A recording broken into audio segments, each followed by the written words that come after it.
Double murder का मामला सामने आया है। आरोप है कि युवक ने अपनी पत्नी और सास की धारदार हथियार से हत्या कर दी। इस वारदात की सूचना के बाद मौके पर पहुंची पुलिस ने जांच पड़ताल शुरू कर दी, लेकिन आरोपी वारदात के बाद से फरार चल रहा है। इसकी तलाश में दबिश दी जा रही है।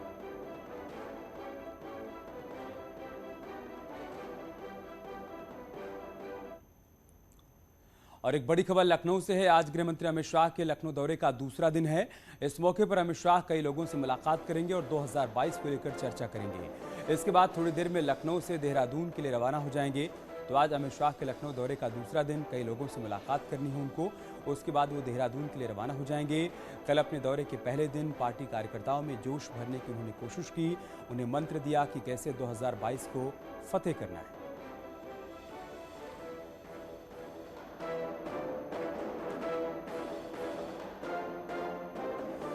दो तस्वीरें हम आपको दिखा रहे हैं। केंद्रीय गृह मंत्री अमित शाह का लखनऊ दौरा और आज दूसरा दिन। इस मौके पर अमित शाह कई और लोगों से मुलाकात करने वाले हैं और 2022 चुनाव को लेकर मंथन करेंगे, साथ ही रणनीति भी तैयार करेंगे।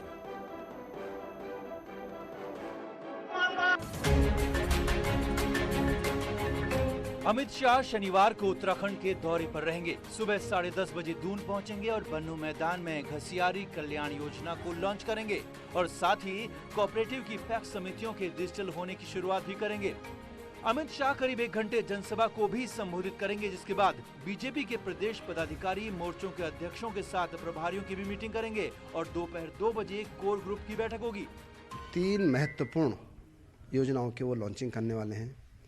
एक तो देश का पहला राज्य उत्तराखंड हो जाएगा जिसमें कि 100% पैक्स कंप्यूटराइजेशन करने का वो कल लॉन्चिंग करेंगे।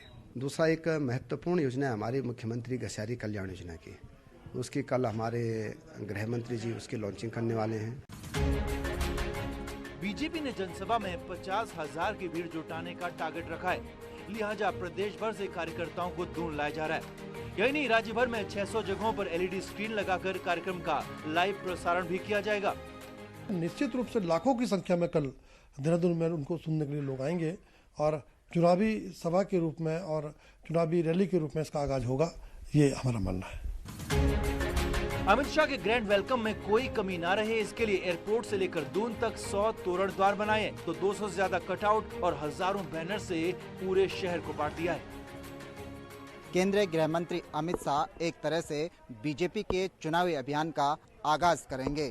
इसको देखते हुए रैली को सफल बनाने के लिए, रैली में हजारों की संख्या में भीड़ जुटाने के लिए बीजेपी ने अपनी पूरी ताकत झोंक दी है। कैमरा पर्सन राकेश रावत के साथ सुनील नौपरबात, न्यूज़ 18 देहरादून। लेकिन इससे पहले कल लखनऊ में यूपी बीजेपी ऑफिस में बड़ी बैठक हुई। इस बैठक में अमित शाह ने कार्यकर्ताओं और विधायकों को यूपी जीतने का मंत्र दिया।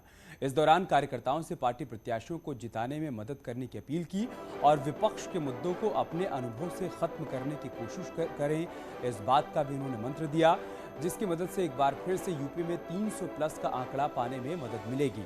इस दौरान उन नेताओं से भी अपील की गई जो पार्टी के पुराने नेता हैं, उनको अपनी सही ताकत को पार्टी के लिए इस्तेमाल करने के लिए अमित शाह ने कहा है।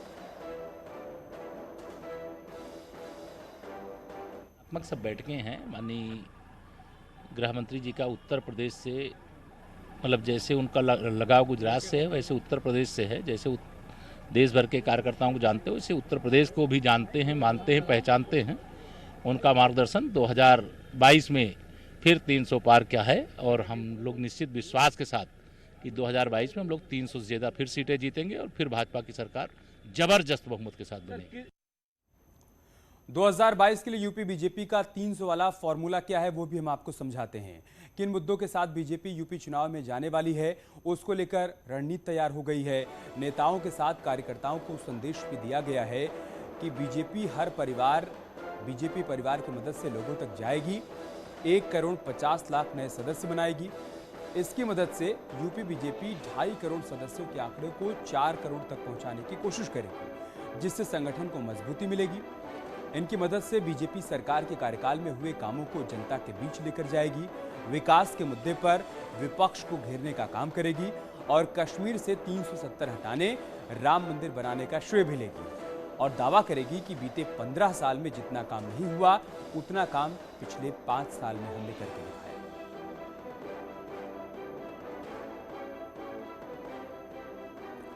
वहीं टिकट बंटवारे को लेकर बीजेपी पुराना फॉर्मूला अपनाने की तैयारी में है। बीजेपी जहां जहां सत्ता में रहती है, हर बार 1/3 टिकट काट देती है। इस फॉर्मूले को अब यूपी में भी बीजेपी लागू करने की तैयारी कर रही है, जिसके लिए विधायकों की लिस्ट भी मांगी गई है। मतलब यूपी में जो विधायक काम नहीं कर रहे हैं, जिनकी शिकायतें मिल रही हैं, उनके टिकट बीजेपी काटने की तैयारी कर रही है। जिनके खिलाफ शिकायत मिल रही है, उनकी लिस्ट तैयार की जा रही है और जो विधायक संगठन के साथ तालमेल नहीं बनाकर चलते हैं, उनके भी टिकट कट सकते हैं।